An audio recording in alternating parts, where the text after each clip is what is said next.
If your business has an incident, time matters, but so does doing things right. Let's go through exactly how to file a claim without missing a single step. Step 1. Make sure people are okay.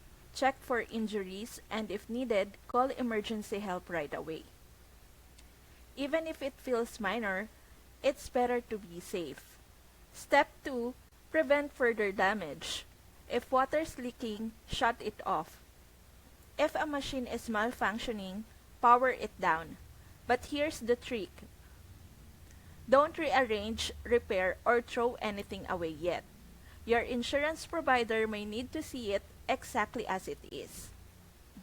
Step 3. Gather your evidence.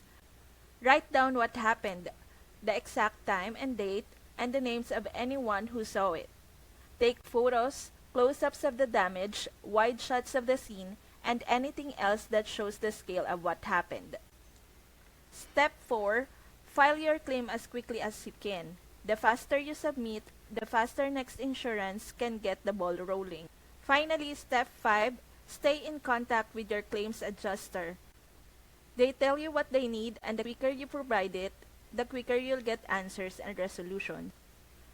For small business coverage that's affordable, flexible, and easy to manage, check the link in my description to get your quote from Next Insurance today.